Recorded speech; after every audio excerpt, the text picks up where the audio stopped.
കേരളത്തിൽ MBA പഠിക്കാൻ ആഗ്രഹിക്കുന്ന വിദ്യാർത്ഥികളുണ്ടെങ്കിൽ ഒന്ന് ശ്രദ്ധിച്ചേക്കുക. KMAT ഫസ്റ്റിന് അപേക്ഷ ക്ഷണിച്ചിരിക്കുകയാണ്. ഒരുപാട് ആൾക്കാർ വാട്സപ്പിൽ ചോദിക്കാറുണ്ട് ചോദ്യം. അപ്പോൾ ഇന്നും ആരോ ചോദിച്ചിട്ടുണ്ടായിരുന്നു, KMAT വിളിച്ചോ എന്നൊക്കെ ചോദിച്ചിട്ടുണ്ടായിരുന്നു.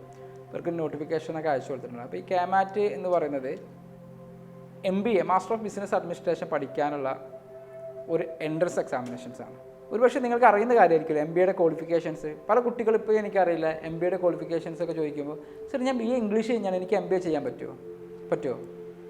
പറ്റും.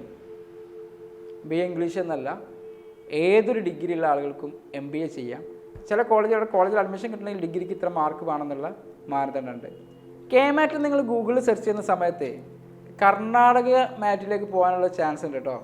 അതുകൊണ്ട് KMAT നടത്തുന്നത് CE കേരളയാണ്. CE കേരളൻ്റെ വെബ്സൈറ്റിലാണ് ഈ KMATൻ്റെ ഡീറ്റെയിൽസ് വരിക. അപ്പോൾ നിങ്ങൾ നോക്കുക, നിങ്ങൾ KMAT എന്ന് സെർച്ച് ചെയ്യുമ്പോൾ CE കേരളയുടെ വെബ്സൈറ്റിലല്ലേ വരുന്നത്. അതിൽ നിന്ന് തന്നെ നിങ്ങൾ ഇൻഫർമേഷൻസ് ഒക്കെ എടുക്കുന്നതെന്ന് ചെക്ക് ചെയ്തേക്ക് കേട്ടോ. അതൊന്ന് റിമൈൻഡറായിട്ട് പറയാണ്.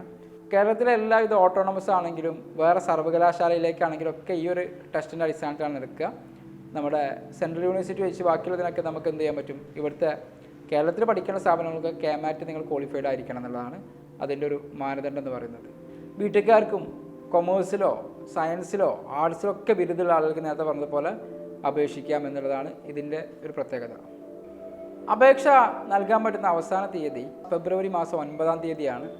അപേക്ഷാ ഫീസ് ജനറൽ കാറ്റഗറിക്കൊക്കെ ആണെങ്കിൽ 1000 ആണ്, SC/STക്കൊക്കെ ആണെങ്കിൽ 500 റുപ്പീസാണ് അതിൻ്റെ അപേക്ഷാ ഫീസ് എന്ന് പറയുന്നത്. എക്സാമിനേഷനെ കുറിച്ചിട്ട് നോക്കാം, എങ്ങനെയാണ് എക്സാമിനേഷൻ വരിക എന്നുള്ളത്. 3 മണിക്കൂറാണ് നിങ്ങൾ എക്സാമിനേഷൻ്റെ ഡ്യൂറേഷൻ എന്ന് പറയുന്നത്. 180 ക്വസ്റ്റ്യൻസ് ഉണ്ടാവും. ഒരു ക്വസ്റ്റ്യൻസിന് 4 മാർക്ക്, തെറ്റിക്കഴിഞ്ഞാൽ മൈനസ് മാർക്ക് 1 ആണ്.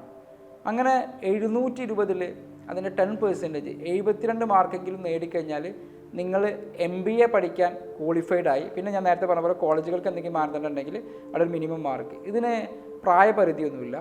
ഇംഗ്ലീഷിൽ നിങ്ങൾക്ക് 50 ക്വസ്റ്റ്യൻസ് ഉണ്ടാകും 200 മാർക്കിന്.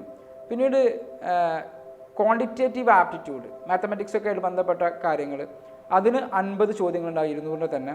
പിന്നീട് ജനറൽ നോളജ്, അതുപോലെ ആനുകാലിക സംഭവങ്ങൾ, ഇതെല്ലാം കൂടെ ഇപ്പോൾ ഒരു 40-ൻ്റെ ഒരു ക്വസ്റ്റ്യൻ പേപ്പറും മറ്റൊരു 40-ൻ്റെ ക്വസ്റ്റ്യൻ പേപ്പറും, അങ്ങനെ ആകെ 180 ക്വസ്റ്റ്യൻസ് ഉണ്ടാവുക. അതിൽ 720 മാർക്ക്, 72 മാർക്ക് കിട്ടിക്കഴിഞ്ഞാൽ നിങ്ങൾ ക്വാളിഫൈഡ് ആയി. എൻട്രൻസിൻ്റെ മാർക്ക് 80% എൻട്രൻസിൻ്റെ മാർക്കും, പിന്നീട് നിങ്ങൾക്ക് ഒരു ഗ്രൂപ്പ് ഡിസ്കഷൻസ് ഉണ്ട് അതിൻ്റെ 10%, ഇൻ്റർവ്യൂവിൻ്റെ 10% നോക്കിയിട്ടാണ് നിങ്ങൾക്ക് എന്ത് ചെയ്യുക, കോളേജിൽ അഡ്മിഷൻസ് ലഭിക്കുക. ഇത്രയും കാര്യങ്ങളാണ് പറയാനുള്ളത്. CE കേരളയുടെ വെബ്സൈറ്റിൽ കയറി കഴിഞ്ഞാൽ നിങ്ങൾക്ക് ഇതിൻ്റെ നോട്ടിഫിക്കേഷൻസ് കാണാൻ സാധിക്കും. അതിന് ഡീറ്റെയിൽ അടങ്ങിയിട്ടുള്ള ബ്രൗഷർ വേണമെങ്കിൽ ഞാൻ താഴെ കമൻറ്റിലൊരു ലിങ്ക് കൊടുക്കുന്നുണ്ട്. ആ ലിങ്ക് നോക്കിക്കഴിഞ്ഞാൽ നിങ്ങൾക്ക് കിട്ടുന്നതാണ്. എന്തെങ്കിലും സംശയങ്ങളുണ്ടെങ്കിൽ കമൻറ്റ് ചെയ്യുക. Thank you for watching.